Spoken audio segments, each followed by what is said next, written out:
तो हेलो नमस्कार दोस्तों, कैसे हैं आप लोग। उम्मीद करता हूँ कि आप सभी लोग अच्छे होंगे।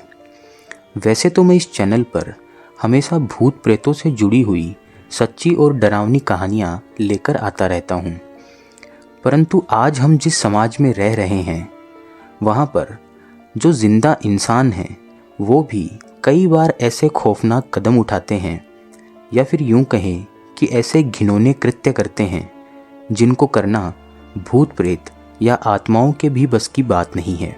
तो इस कलयुग के अंदर ये कहना गलत नहीं होगा कि हमें सिर्फ भूत प्रेतों से ही नहीं बल्कि एक जिंदा इंसानों से भी डरना चाहिए। तो इस चैनल के माध्यम से मैं कलयुग के जिंदा इंसानों के द्वारा किए गए खौफनाक क्राइम और अपराधों को आपके सामने रखता रहूँगा। महाराष्ट्र के एक शहर में शंकर कुम्हारे नाम के व्यक्ति रहा करते थे। उनके साथ में उनकी पत्नी, उनका बेटा और उनकी बहू। जैसे एक हंसता खेलता परिवार होता है उसी तरह ये भी फैमिली महाराष्ट्र में रहा करती थी। अब अचानक से होता यूँ है कि सितंबर के दूसरे महीने के अंदर एक दिन शंकर कुम्हारे अचानक से बीमार पड़ जाते हैं। उनको तेज बुखार हो जाती है, पर वो बिल्कुल हट्टे कट्टे इंसान थे। कोई भी परेशानी उनको नहीं थी, पर अचानक से उनकी तबीयत बिगड़ जाती है और उसके अगले ही दिन उनकी पत्नी विजया कुम्हारे भी सेम उसी बीमारी से पीड़ित हो जाती हैं। अब दोनों का एक साथ एक ही बीमारी से पीड़ित होना कुछ अजीब सा लग रहा था। अब वो दोनों बोलते थे कि उनके बदन में दर्द है, सर में दर्द है, लेकिन आम तौर पर हम क्या करते हैं कि सर दर्द को इतना ज़्यादा सीरियसली लिया नहीं जाता है, तो सोचा जा रहा था कि नॉर्मल सर दर्द है, ठीक हो जाएगा, परंतु ऐसा नहीं होता। वो सर दर्द बर्दाश्त के बाहर हो जाता है। अब ऐसी स्थिति में घर वालों को लगता है कि नहीं, अब इन्हें अस्पताल में दिखाना ही होगा। अब घर वाले उन्हें अस्पताल लेके गए, उसी एरिया की एक सरकारी अस्पताल के अंदर। वहाँ जाने के बाद डॉक्टर ने उनकी जांच की, लेकिन उन्हें कुछ समझ नहीं आया। उन्होंने कुछ दवा वगैरह दी, पर उन दवाओं से कुछ भी फ़ायदा नहीं हुआ। अब उन्हें कहा गया कि इलाके के बड़े अस्पताल के अंदर लेके जाइए, तो वे सभी लोग उनको इलाके के बड़े सरकारी अस्पताल के अंदर लेके गए, लेकिन उस बड़े सरकारी अस्पताल के अंदर भी उन्हें कोई फ़ायदा नहीं हुआ। वहाँ के डॉक्टरों को उनकी बीमारी ही समझ में नहीं आ रही थी, तो इसलिए उन्हें नागपुर रेफ़र कर दिया गया। पर अब किसी को कुछ भी समझ में नहीं आ रहा था। डॉक्टर भी उनकी बीमारी को पकड़ ही नहीं पा रहे थे। उन्हें दवाएं दी जा रही थी, लेकिन उनके स्वास्थ्य के अंदर कुछ भी सुधार नहीं हो रहा था। अब ऐसे करते करते एक तारीख आई 20 सितंबर, और 20 सितंबर को अचानक से शंकर कुम्हारे की मौत हो जाती है। अब मौत के बाद पूरे परिवार के ऊपर दुख का पहाड़ टूट पड़ता है। अब परिवार वाले इस गम से उबरे भी नहीं थे कि तभी एक और तारीख 26 सितंबर, और उस दिन शंकर की बीवी विद्या की भी मौत हो जाती है। अब कुछ ही दिनों के अंदर अंदर पति पत्नी की मौत और एक अजीब बीमारी जिसका पता डॉक्टर भी नहीं लगा पा रहे थे। अब ऐसी कई बातें रिश्तेदारों और आस पड़ोस के लोगों के दिमाग में चल रही थी, परंतु उन सभी बातों को छोड़कर अब रिश्तेदार और पड़ोसी शंकर के घर पे शोक मनाने के लिए पहुंचते हैं। पर उसी दौरान पता चलता है कि शंकर कुम्हारी की बेटी, उसका नाम था कोमल, वो भी उसी सेम बीमारी से पीड़ित हो गई है। अब कोमल को अस्पताल ले जाया गया। वहाँ उसे भी वही सेम तकलीफ़ें, पूरा बदन दुखना, सर में दर्द होना। अब डॉक्टरों के सामने दोबारा वही परेशानी। तभी अचानक बीच में पता चला कि शंकर कुम्हारे की साली, यानी उनकी बेटी की मौसी, वो भी इसी सेम बीमारी से पीड़ित हो गई है। अब ये एक ही घर के अंदर चौथा मरीज़ था जिनको सभी को सेम बीमारी, सेम सिम्टम्स और एक जैसी समस्याएं। लेकिन इसके बाद भी मामला यहीं पे रुका नहीं। जो उनकी जो मौसी थी, उनकी एक और बच्ची, उसकी भी तबीयत इसी तरह बिगड़ने लगी और सेम सिम्टम्स। अब परिवार में 2 लोगों की मौत हो चुकी है और 3 लोग उसी बीमारी के चपेट में हैं। और तीनों अस्पताल में हैं। अब पिछला इतिहास ये बता रहा है कि वो दोनों भी अस्पताल में गए थे, बल्कि 3-3 अस्पताल बदले थे, लेकिन कोई फ़र्क नहीं पड़ा, हालत में कोई सुधार नहीं आया था। तो आखिर ये ऐसी कौन सी रहस्यमयी बीमारी थी? अब एक एक करके अस्पताल से खबर आना शुरू होती है। सबसे पहले शंकर की बेटी कोमल, उसकी मौत हो जाती है। उसके बाद उसकी मौसी, शंकर की साली, उसकी भी अस्पताल में मौत हो जाती है। और उनके बाद उनकी जो एक बच्ची, उनकी भी वहाँ मौत हो जाती है। अब 20 सितंबर से लेके ये मौत का सिलसिला 10 अक्टूबर तक चला। अब 20 दिन के अंदर अंदर एक ही परिवार के 5 लोगों की मौत हो जाती है। पूरा परिवार, पूरा खानदान हैरान, और डॉक्टर भी किसी की बीमारी के बारे में कुछ पता ही नहीं कर पाए। अब वहाँ चारों तरफ ये अफवाह फैल गई कि ये कोई जादू टोने का मामला है। किसी न किसी ने इनके परिवार के ऊपर कोई झाड़ फूक या फिर कोई तंत्र विद्या करवाई है। लेकिन अब इन सब चीज़ों के बाद शंकर का जो एक बेटा, वो दिल्ली में नौकरी किया करता था। जब 20 सितंबर को शंकर को ये खबर मिली कि उसके पिताजी की ऐसे मौत हो चुकी है, तो वो दिल्ली से अपने घर पहुंच जाता है। अब पिता की मौत के बाद उसके सामने ही उसकी माँ की भी मौत हो जाती है। तो अपनी माता और पिता और सबका अंतिम संस्कार वगैरह करने के बाद वो वापस से दिल्ली काम पे लौट जाता है। लेकिन दिल्ली लौटने के कुछ दिन बाद पता चला कि उसे भी वह सेम बीमारी हो गई है। पूरे बदन में दर्द, सर के अंदर दर्द अचानक से। उसे ये पता था कि इस बीमारी के बाद उसके परिवार में क्या हुआ है। इस चीज़ से वो घबरा गया और उसने अपने घर पे बताया, अपने भाई को बताया, और उसके बाद घबराहट के अंदर उसने दिल्ली के एक बड़े अस्पताल के अंदर जाकर खुद को एडमिट करवा दिया। अब जैसे ही ये बात गांव तक पहुंची तो सभी लोगों में हड़कंप मच गया, क्योंकि सभी लोग जानते थे कि अब तक जो जो इस बीमारी की चपेट में आया है उसके साथ क्या हुआ है, और अब ये घर का बेटा है, इसे भी वही सेम बीमारी है, तो शायद इसका बच पाना भी मुमकिन ना हो। अब इसी दौरान इनके एक रिश्तेदार थे जो इनके गांव आए थे इनके मातम वगैरह में शामिल होने के लिए, और वो मातम का पूरा समय बिताकर वहाँ से अपने घर वापस चले गए थे। परंतु पता चला कि उनको भी वो सेम बीमारी हो चुकी है। उनके भी बदन में दर्द, सर में दर्द। अब घबराहट के अंदर वो भी अस्पताल में एडमिट हो गए, क्योंकि सब जानते थे कि इस बीमारी के बाद क्या होता है। अब ये जो रिश्तेदार थे, इनके साथ इनका एक ड्राइवर भी वहाँ आया हुआ था, और वो भी उन्हीं के साथ उस घर के अंदर 3-4 दिन वहाँ रुका था। अब 3-4 दिन के बाद में वो ड्राइवर इन रिश्तेदार को अपने अपने घर छोड़कर वो भी अपने गांव चला गया था। लेकिन पता चला कि उस ड्राइवर को भी यही सेम बीमारी हो गई है। अब 5 मौत हो चुकी है। 3 लोग करीबी जो उस घर में रहे थे वो इस बीमारी के चपेट में हैं। अब किसी को समझ में नहीं आ रहा कि अचानक से ये हुआ क्या है, और सभी यही सोच रहे हैं कि अब इन तीनों का क्या होगा। इसी दौरान इस घर की जो बहू थी, उस बहू की एक मामी और उस मामी का हस्बैंड भी इस घर में आया हुआ था मातम पुरसी के लिए। अब पता चला कि उसे भी यह सेम बीमारी हो चुकी है। अब एक ही परिवार के 9 लोगों को सेम बीमारी हो गई है। अब चूंकि एक घर में 5 लोगों की रहस्यमयी मौत हो चुकी है, तो इस बात की जानकारी वहाँ के लोकल थाने तक पहुँची। अब वहाँ की पुलिस ने सोचा कि चलो जांच करते हैं कि आखिर मामला क्या है, तो उन्होंने पोस्टमार्टम रिपोर्ट मंगवाई। अब पोस्टमार्टम रिपोर्ट देख के पुलिस का सर चकरा गया, क्योंकि उस रिपोर्ट में लिखा था कि इन 5 लोगों की मौत दिल का दौरा पड़ने से हुई है और ऑर्गन फेल की वजह से हुई है। अब सवाल ये था कि 5 की उम्र अलग अलग, 5 किसी बीमारी से ग्रसित नहीं हैं। अलग अलग वक्त में एक ही परिवार के 5 लोग, इन सभी की एक ही तरीके से मौत कैसे हो सकती है?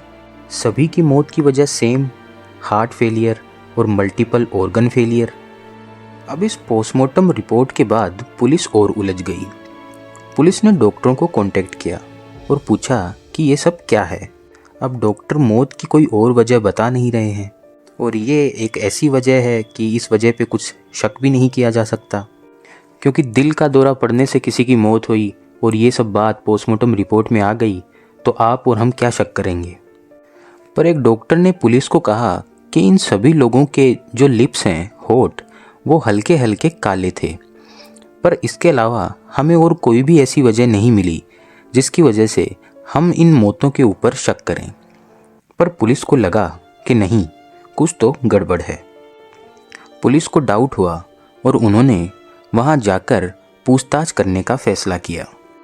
अब परिवार में और बचा ही कौन था, एक बेटा था, वो दिल्ली में एडमिट था। अब पुलिस की टीम घर पहुंची। घर के अंदर उस परिवार की बहू थी। अब यदि कुछ ही दिनों के अंदर अंदर परिवार के 5 लोगों की मौत हो जाए तो आप उस परिवार के लोगों की हालत समझ सकते हैं। तो पुलिस भी इस बात का ख्याल रखती है, आखिर पुलिस भी होती तो इंसान ही है, कि कैसे बात करें, क्या पूछें, लेकिन फिर भी पुलिस को अपनी ड्यूटी निभानी थी। तो उन्होंने पूछताछ करी। तो पुलिस ने देखा कि घर की जो ये बहू है, इसका रवैया बड़ा अजीब सा लग रहा है, क्योंकि अभी हाल ही में इसके सास ससुर और परिवार के कई लोगों की मौत हुई है, परंतु उस बहू का रवैया बिल्कुल नॉर्मल था।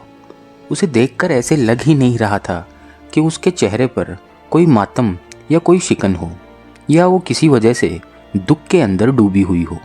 वो बिल्कुल शांत स्वभाव से सारी बातों का जवाब दे रही थी, और दूसरा, उसकी हेल्थ भी बिल्कुल ठीक थी। तो सबने सोचा कि अगर इस घर के अंदर कोई जादू टोना टोटका या फिर अगर कोई बीमारी आई हुई है तो ये बहू एक ही घर के अंदर एक ही छत के नीचे रहकर अभी भी सुरक्षित कैसे बची हुई है, जबकि दूर से जो रिश्तेदार भी यहाँ आकर 2-3 दिन बिता के गए हैं वो भी अपने अपने घर जाकर बीमार पड़ गए हैं। जब इस घर में रहने वाले लोग इस बीमारी की चपेट में आए तो ये बहू बिल्कुल तंदुरुस्त कैसे दिखाई दे रही है। अब यहाँ पर पुलिस को थोड़ा डाउट हुआ, लेकिन हालात अब ऐसे थे कि उससे सख्ती से पूछताछ भी नहीं की जा सकती थी। तो पुलिस ने अपनी टीमें लगाई अलग अलग और इस बहू के बारे में जानकारी इकट्ठा करना शुरू करी कि आखिर ये है कौन। तो जब जानकारी इकट्ठा करना शुरू करी तो बड़ी अजीब अजीब चीज़ें सामने आई। इस घर की जो बहू थी उसका नाम संघमित्रा था। अब ये संघमित्रा एक कृषि विद्यालय, एग्रीकल्चर यूनिवर्सिटी में पढ़ाई करती थी और उस कॉलेज की वो टॉपर थी। अब कृषि विद्यालय के अंदर तमाम चीज़ें पढ़ाई जाती हैं, जैसे खेती, कैसे पेड़ पौधों को सुरक्षित रखें, तमाम कीटनाशक दवाएं, तमाम तरह के जहर। तो जब पुलिस के पास ये जानकारी आई कि ये जो बहू है ये एग्रीकल्चर यूनिवर्सिटी से पास आउट है और टॉपर भी है, तो पहली चीज़ जो दिमाग में आई वो ये कि फिर इसे सभी तरह की जहर, पॉइजन्स के बारे में जानकारी होगी, क्योंकि दुनिया में ऐसे कई तमाम तरह के जहर हैं जिनसे इंसान की मौत होने के बाद उस पोस्टमार्टम रिपोर्ट के अंदर भी उन जहर का जिक्र नहीं होता है।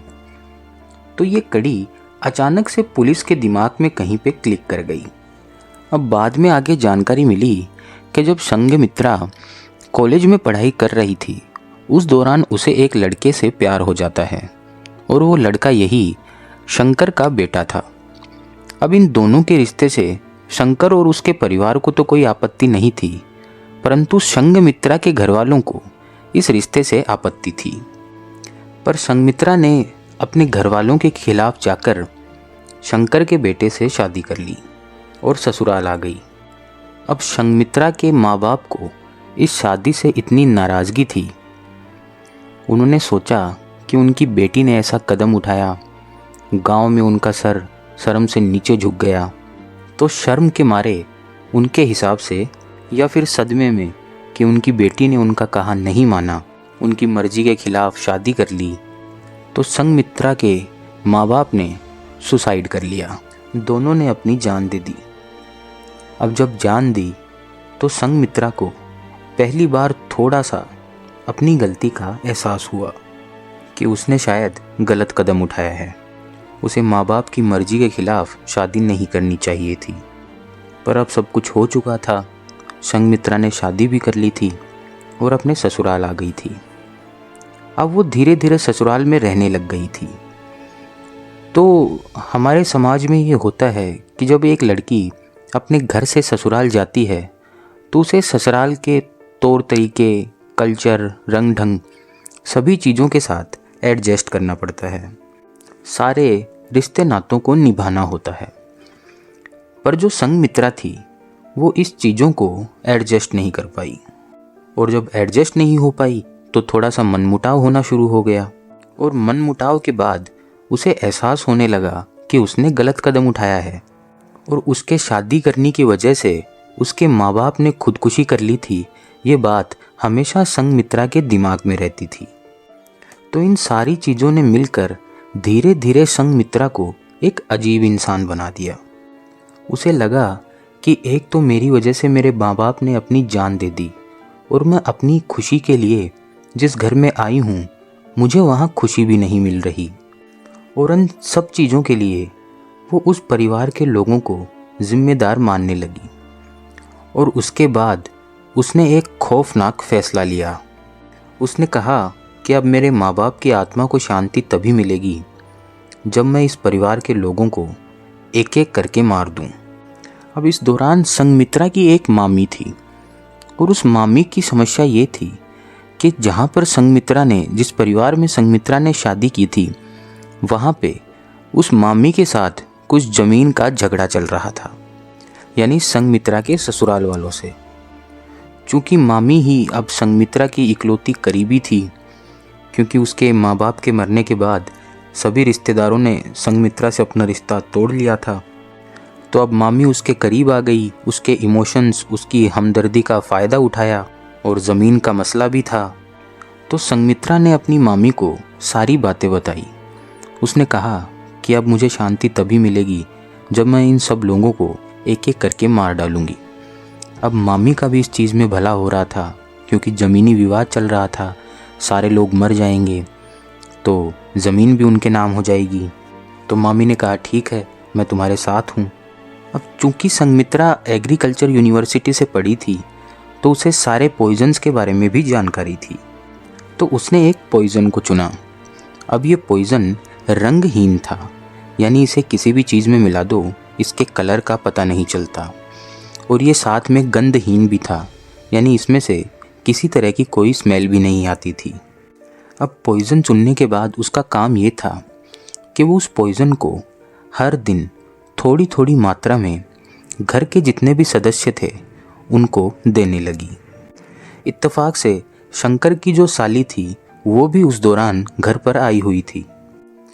अब उसने उनको भी देना शुरू किया, और उनकी जो बच्ची थी साथ में उसको भी वो जहर दिए जा रही थी। यानी घर पे जो भी लोग मौजूद थे उन सभी को उसने जहर देना शुरू किया, और धीरे धीरे धीरे उस जहर का असर होना शुरू हुआ। और उसके बाद 20 दिनों के अंदर एक एक कर संघमित्रा और उसकी मामी ने 5 लोगों का कत्ल कर दिया। चूँकि अब ये पता चल गया कि ये पॉइज़न था, तो जो और लोग जो अस्पताल में एडमिट थे वहाँ फ़ौरन इस बात की खबर दी गई। तो अब तक तो ये पता ही नहीं था कि ये बीमारी क्या है, पर जब डॉक्टरों को ये पता चला कि इस नाम का ये पॉइज़न है, तो डॉक्टरों ने उस पॉइज़न के हिसाब से उन एडमिट हुए लोगों को ट्रीटमेंट देना शुरू किया। तो उसके बाद जो ये लेटेस्ट रिपोर्ट है वो ये है कि जो लोग इस बीमारी से पीड़ित थे उनको अब सही इलाज मिल रहा है और वो अब ठीक हैं। पर एक जो वो चौथा और था, जो संघमित्रा की मामी का पति था, वो भी इस बीमारी से पीड़ित बताकर अस्पताल में एडमिट हो गया। पर जब पुलिस ने डॉक्टरों से पूछताछ की तो डॉक्टरों ने बताया कि ये बिल्कुल नॉर्मल है, इसे किसी प्रकार की कोई बीमारी नहीं है, ये तो बहाना बनाकर अस्पताल के अंदर एडमिट हो गया है। तो अब पुलिस ये जांच कर रही है कि संघमित्रा और उस मामी के अलावा जो संघमित्रा का ये मामा है, क्या ये भी उस साजिश का हिस्सा है? क्या इसे उस खौफनाक कांड की पूरी जानकारी थी, या पहले थी या बाद में थी? तो जांच के बाद उसकी भी गिरफ्तारी की बारी आ सकती है। तो ये थी एक कातिल बहू की खौफनाक कहानी। तो क्राइम से जुड़ी हुई ऐसी ही खौफनाक और सच्ची कहानियाँ इस चैनल के माध्यम से आपके सामने पेश करता रहूँगा। और यदि ये कहानियाँ और केस पसंद आएँ तो चैनल को लाइक और सब्सक्राइब ज़रूर कीजिएगा। धन्यवाद।